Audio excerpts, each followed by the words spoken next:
Hello বন্ধুরা, আজকেও আবার আমরা চলে এলাম একটা নতুন টপিক নিয়ে। তো আজকে আমরা জিওগ্রাফি প্রথম আলোচনা করব। তো তোমরা দেখতে থাকো। আজকে ফিজিওগ্রাফিটা আমরা আলোচনা করছি, তো শুনতে থাকো। শুরু করো। চলো তাহলে প্রথম প্রশ্ন শুরু করছি। হ্যাঁ, নিম্নলিখিত শহরগুলির মধ্যে কোনটি কর্কটক্রান্তি রেখার অধিক নিকটবর্তী? দিল্লি, কলকাতা, যোধপুর, নাগপুর। তাহলে কলকাতা। কলকাতার পাশে আমার কলকাতার কাছে হবে। কাছে হবে। আচ্ছা, কর্কটক্রান্তি রেখা কোন কোন রাজ্যের উপর দিয়ে গেছে বলতে পারবে? ওটা তো গুজরাট, রাজস্থান, মধ্যপ্রদেশ, ছত্তিশগড়, ঝাড়খণ্ড, ওয়েস্ট বেঙ্গল, ত্রিপুরা, মিজোরাম। একদম 8টা রাজ্য। দ্বিতীয় প্রশ্ন, নিম্নলিখিত কোন রাজ্যগুলি চীনের সঙ্গে সীমানা আছে? লাদাখ, সিকিম, অরুণাচল, হিমাচল প্রদেশ। সবগুলোই তো আছে। আচ্ছা, লাদাখও আছে, সিকিমও আছে, অরুণাচল অরুণাচল প্রদেশও প্রদেশও আছে। আছে, আর একটা কি বলে হিমাচল প্রদেশ। হিমাচল প্রদেশও আছে। সবগুলোই আছে। তাহলে সবগুলোই হচ্ছে নাকি? চায়নার সঙ্গে টোটাল 5টা আছে মনে হয়, আর একটা হচ্ছে উত্তরাখণ্ড। উত্তরাখণ্ড আছে। নিম্নলিখিত কোন কেন্দ্রশাসিত অঞ্চলে শিক্ষার হার সর্বোচ্চ? আচ্ছা, চণ্ডীগড়, দমন ও দিউ, দাদরা ও নগর হাভেলি, দিল্লি। দিল্লি হতে পারে। হ্যাঁ, দিল্লি হবে। দিল্লি হবে। দিল্লি প্রথম হচ্ছে কিন্তু অপশন অনুযায়ী দিল্লি প্রথম হচ্ছে লাক্ষাদ্বীপ, হ্যাঁ, প্রথম তো তারপর লাক্ষাদ্বীপ। দিল্লি হবে। কিন্তু অপশনে তো নেই। অপশন অনুযায়ী দিল্লি হবে। দিল্লি হবে। পরের প্রশ্ন, 2011 সালের জনগণনা অনুযায়ী ভারতের কোন রাজ্যে শিক্ষার হার সর্বনিম্ন? আচ্ছা, অন্ধ্রপ্রদেশ, ঝাড়খণ্ড, অসম, ওড়িশা। শিক্ষার হার সর্বনিম্ন, তাহলে অন্ধ্রপ্রদেশ হতে পারে। অন্ধ্রপ্রদেশ কোনটা হবে? অন্ধ্রপ্রদেশই হবে। ঠিক আছে। পরের প্রশ্ন, নিম্নলিখিত কোন উক্তিটি সত্য নয়? কেরলে সাক্ষরতার হার সর্বাধিক, সাক্ষরতার নিরিখে লাক্ষাদ্বীপ ভারতের দ্বিতীয় স্থান অধিকারী, ভারতে বিহারে নারী শিক্ষার হার সর্বনিম্ন, জম্মু ও কাশ্মীরে সাক্ষরতার হার জাতীয় গড়ের নিচে অবস্থিত। এই শেষেরটা বিহারের নারী শিক্ষার হার সর্বনিম্ন। নারী শিক্ষার হার সর্বনিম্ন কোথায় তাহলে? কোনটি সত্য নয়? হ্যাঁ, সেটাই তো নয় বলেছে। বিহারে নারী শিক্ষার হার সর্বনিম্ন। হ্যাঁ, কোথায় হবে ওটা? তাহলে হরিয়ানা নারী শিক্ষার হার সর্বনিম্ন। হরিয়ানাই হবে। হরিয়ানাতে নারী শিক্ষার হার সর্বনিম্ন। বিহারে টোটাল শিক্ষার হারটাই কম। কিন্তু নারী শিক্ষাটা কম। নারী শিক্ষা কম না। আচ্ছা, পরের প্রশ্ন, পক প্রণালী ভারতকে কোন দেশ থেকে বিচ্ছিন্ন করেছে? পাকিস্তান, চীন, শ্রীলঙ্কা, মালদ্বীপ। শ্রীলঙ্কাকে। শ্রীলঙ্কা। পরের প্রশ্ন, ম্যাকমোহন লাইন কোন দুটি দেশের সীমানা নির্দেশ করেছে? খুবই গুরুত্বপূর্ণ এটা। ভারত ও পাকিস্তান, ভারত ও চীন, ভারত ও আফগানিস্তান, ভারত ও পাকিস্তান। ভারত ও চীন। ভারত চীন ম্যাকমোহন। আর রেড ক্লিফ হচ্ছে ভারত পাকিস্তান। ভারত পাকিস্তান। আর ডুরান্ট লাইন হচ্ছে আফগানিস্তান। আর 3 বিঘা করিডোর হচ্ছে বাংলাদেশ। পরবর্তী প্রশ্ন, কোনটি সম্পূর্ণ স্থলবেষ্টিত রাজ্যের উদাহরণ? গুজরাট, অন্ধ্রপ্রদেশ, পশ্চিমবঙ্গ, বিহার। বিহার হবে। বিহার। বিহারই হবে। বাকি তিনটের উপকূল রেখা আছে, সমুদ্রের উপকূলবর্তী। টোটাল উপকূল রেখার দৈর্ঘ্য কত? 7,516.6 মিটার। 6 কিলোমিটার। 6 kilometre, sorry. আর টোটাল উপকূল আছে কটা রাজ্য? টোটাল হচ্ছে 9টা রাজ্য। এদিক থেকে যদি ধরা হয়, প্রথমে হচ্ছে গুজরাট, তারপরে মহারাষ্ট্র, মাঝখানে গোয়া, তারপরে কর্ণাটক, কেরল, তামিলনাড়ু, অন্ধ্রপ্রদেশ, উড়িষ্যা, পশ্চিমবঙ্গ। সব থেকে বড় আছে গুজরাট, 1600 কিলোমিটার। আচ্ছা, পরবর্তী প্রশ্ন, নিচের কোনটি ভারত ও শ্রীলঙ্কার মধ্যে সীমানা নির্দেশ করে? মান্নার উপসাগর, পক প্রণালী, মালাক্কা প্রণালী। পক প্রণালী আগেরটাই ঘুরিয়ে দিয়েছে। প্রশ্নটাই হলো। আচ্ছা, পরের প্রশ্ন, নিচের কোন প্রণালী কার নিকোবর ও লিটিল আন্দামান দ্বীপকে পৃথক করেছে? আচ্ছা 9 degree channel, 8 degree channel, 10 degree channel ও 7 ডিগ্রি চ্যানেল। কোনটি হবে? তাহলে 10 degree channel. 10 degree channel. 9 degree channel কাকে করেছে পৃথক? 9 ডিগ্রি হচ্ছে লাক্ষাদ্বীপ আর মিনিকয় দ্বীপ। মিনিকয় দ্বীপ। আর 8 ডিগ্রি হলে মিনিকয় মালদ্বীপ। মিনিকয়। মানে 8 ডিগ্রি চ্যানেল হচ্ছে কি নিচেরটা, মানে মিনিকয় মালদ্বীপ নিচে আছে আর তার উপরে 9 ডিগ্রি। ঠিক। পরের প্রশ্ন, ভারতের কোন রাজ্যের উপকূল রেখা দীর্ঘতম? একটু আগেই আমরা আলোচনা করলাম। অন্ধ্রপ্রদেশ, গুজরাট, তামিলনাড়ু, কেরল। তা গুজরাট হবে। গুজরাট 1600 কিলোমিটার। সব থেকে ক্ষুদ্রতম উপকূল রেখা কোন রাজ্যের? গোয়া, গোয়া। আর গুজরাটের পরে কোন কোন রাজ্য হবে সেকেন্ড হাইয়েস্ট? ওটা হচ্ছে তামিলনাড়ু। না, তামিলনাড়ু না, অন্ধ্রপ্রদেশ, তারপরে তামিলনাড়ু, সেকেন্ড অন্ধ্রপ্রদেশ। পরের প্রশ্ন, ভারতীয় রাজ্যসমূহের কোন জোড়টি পূর্বতম ও পশ্চিমতম রাজ্যকে নির্দেশ করছে? আচ্ছা ভালো করে শুনবে। পূর্বতম ও পশ্চিমতম রাজ্যকে নির্দেশ করছে। অসম ও রাজস্থান, অরুণাচল প্রদেশ ও রাজস্থান, অসম ও গুজরাট, অরুণাচল প্রদেশ ও গুজরাট। এটাই অরুণাচল প্রদেশ আর গুজরাট। অরুণাচল প্রদেশের যে পয়েন্টটার নাম কি? কিবিথু। কিবিথু আর গুজরাটের গুহারমতি। গুয়াহাটি। আর উত্তরে উত্তরে তো হচ্ছে ইন্দিরা কল। এটা কোথায় অবস্থিত? এটা কাশ্মীরে। কাশ্মীর। কাশ্মীর না লাদাখ? লাদাখ সম্ভবত। লাদাখ কেন? কাশ্মীরে তো। লাদাখ তো এদিকে, কাশ্মীরেই হবে। ঠিক আছে, তোমরা জানো হ্যাঁ ইন্দিরা কল কোথায় অবস্থিত? কমেন্ট করে জানো।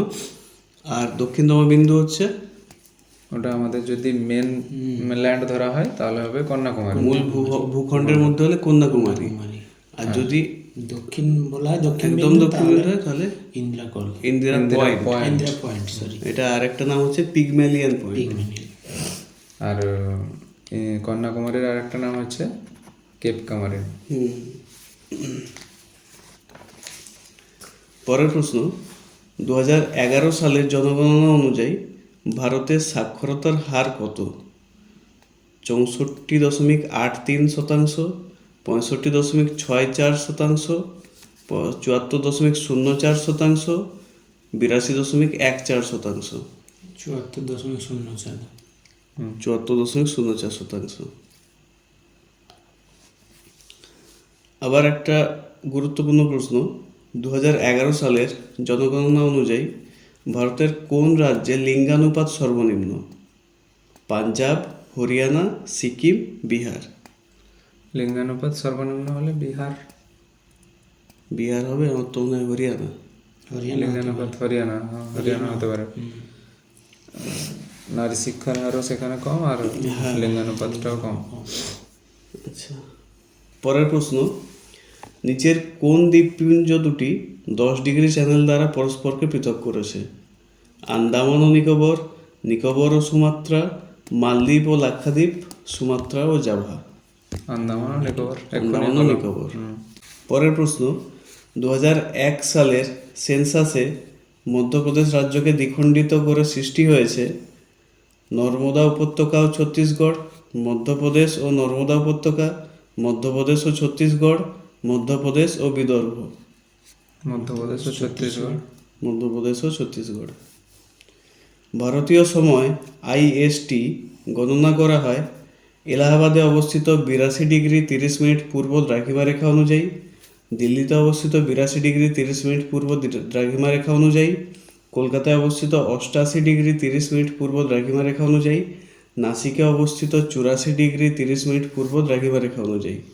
এলাহাবাদে যেটা আছে 82°30' পূর্ব। এটা কটা রাজ্যের উপর দিয়ে গেছে? 5টা টোটাল। হচ্ছে উত্তরপ্রদেশ, তারপরে হচ্ছে মধ্যপ্রদেশ, ছত্তিশগড়, উড়িষ্যা আর অন্ধ্রপ্রদেশ। আর আর একটা কোশ্চেন আছে এখান থেকে, যেটা হচ্ছে কোন নদী একে ক্রস করেছে? নৈনী নদী, নৈনী। ডানকান প্রণালী নিম্নলিখিত কোন দুটি দ্বীপের মধ্যে অবস্থিত? আন্দামান ও নিকোবর, দক্ষিণ আন্দামান ও ক্ষুদ্র আন্দামান, লিটিল আন্দামান ও নিকোবর, আমিনদিঘি ও লাক্ষাদ্বীপ। দক্ষিণ আন্দামান ও ক্ষুদ্র আন্দামান। দক্ষিণ আন্দামান ও ক্ষুদ্র আন্দামান, এটাই তো? এটা ঠিক আমার জানা নেই। ঠিক আছে, দক্ষিণ আন্দামান ও ক্ষুদ্র আন্দামান। ভারতের সবচেয়ে বেশি সংখ্যক রাজ্যের সীমানা স্পর্শকারী অঙ্গরাজ্যটি হল অন্ধ্রপ্রদেশ, বিহার, মধ্যপ্রদেশ, উত্তরপ্রদেশ। উত্তরপ্রদেশ। উত্তরপ্রদেশ।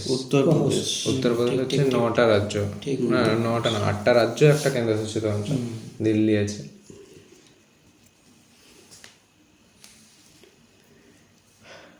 পরের প্রশ্ন, নিম্নের কোন রাজ্যের সঙ্গে চীনের সীমানা রয়েছে? পশ্চিমবঙ্গ, হিমাচল প্রদেশ, নাগাল্যান্ড, উত্তরপ্রদেশ। তাহলে হিমাচল প্রদেশ হবে। হিমাচল প্রদেশ। হিমাচল প্রদেশ। 5টা রাজ্য টোটাল বলা হয়েছিল ওখানে। নিচের কোনটি স্থলবেষ্টিত রাজ্য নয়? বিহার, ছত্তিশগড়, মিজোরাম, উড়িষ্যা। উড়িষ্যা। উড়িষ্যা। কারণ উড়িষ্যা উপকূল, আমরা জানি পুরী, পুরী সবাই ঘুরতে যাই আমরা। উৎকল উপকূল বলা হয় উড়িষ্যার উপকূল। উৎকল বা উত্তর সরকার উপকূল। উত্তর সরকার পুরোটাকে বলা হয়, আর শুধু উড়িষ্যাটাকে হুম। উৎকল। নিম্নলিখিত কোন রাজ্যে কোনো মেট্রোপলিটন শহর নেই? ঝাড়খণ্ড, রাজস্থান, ত্রিপুরা ও কর্ণাটক। তাহলে ত্রিপুরা হবে। ত্রিপুরা। সঠিক উত্তর ত্রিপুরা। ত্রিপুরা।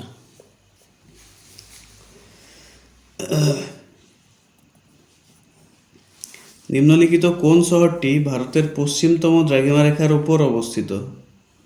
জয়পুর, নাগপুর, ভোপাল, হায়দ্রাবাদ। পশ্চিমতম দ্রাঘিমা, এটা জয়পুর হবে, জয়পুর। আচ্ছা। রাজস্থানের Jaipur.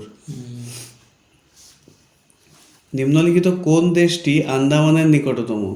Sri Lanka, Myanmar, Indonesia, Pakistan. Indonesia. Indonesia. না, মায়ানমারের নিকট। মায়ানমার। মায়ানমার হবে। কিসের নিকট বলেছে? আন্দামানের নিকট। নিকোবর। আন্দামানের নিকট। আন্দামানের নিকট নিকটতম কোনটি, দেশ কোনটি? ভারতীয় ভূভাগ প্রকৃতপক্ষে যার অংশ সেটি হলো Jurassic land, Angara land, Aryavarta, Gondwana land. Gondwana land. Gondwana land. আচ্ছা, আর্যাবর্ত জানো কি?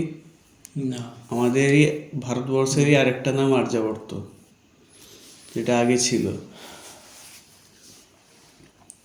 ভারতের উপকূলরেখার আনুমানিক দৈর্ঘ্য হল 5500 কিমি, 6000 কিমি, 6500 কিমি, 7000 কিমি। 7000। 7,000। 7000 কিমি। এক্সাক্টটা কত? 7516.6। নিচের কোন শহরটিতে কখনোই সূর্যের লম্বরশ্মি পতিত হয় না? মুম্বাই, চেন্নাই, তিরুবনন্তপুরম, শ্রীনগর। শ্রীনগর হবে, শ্রীনগর। কারণ ওটা কর্কট ক্রান্তি রেখার উপরে, কর্কট ক্রান্তি পর্যন্তই যায় সূর্যটা। পরের প্রশ্ন, ভারতের প্রমাণ সময় আইএসটি এবং গ্রিনিচ প্রমাণ সময়ের মধ্যে পার্থক্য কত? 7.5 ঘন্টা, 6.5 ঘন্টা, 5.5 ঘন্টা, 4.5 ঘন্টা। 5.5 ঘন্টা। 5.5 ঘন্টা। 5.5 ঘন্টা এগিয়ে না পিছিয়ে বলো? ওটা পিছিয়ে। পিছিয়ে। না, এগিয়ে হবে। লন্ডন থেকে 5.5 ঘন্টা এগিয়ে, কারণ আমরা পূর্ব দিকে আছি না, যেহেতু। আমি বলছি ওরা পিছিয়ে। হ্যাঁ, ওরা পিছিয়ে, কিন্তু আমরা এগিয়ে। 5.5 ঘন্টা আমরা এগিয়ে এগিয়ে আছি। আছি, হ্যাঁ। গ্রিনিচটা কোথায় আছে? লন্ডন। লন্ডন। ভারতের আয়তন পাকিস্তানের আয়তনের কত গুণ? 3 গুণ, 4 গুণ, 6 গুণ, 9 গুণ। 4 গুণ। কত বলছো? 4 গুণ। 4 গুণ। 4টা পাকিস্তান দিলে 1টা ভারত। নাল্লা পাকিস্তান। তেলেঙ্গানা একটি পূর্ণ রাজ্য হিসেবে আত্মপ্রকাশ করে 1 June 2013, 2 June 2014, 1 June 2015, 1 June 2016। 2 June 2014। 2 June 2014। আচ্ছা বলো তো, নিম্নলিখিত কোন রাজ্যের মধ্য দিয়ে কর্কটক্রান্তি রেখা অতিক্রম করেনি? মিজোরাম, ত্রিপুরা, উড়িষ্যা, মধ্যপ্রদেশ।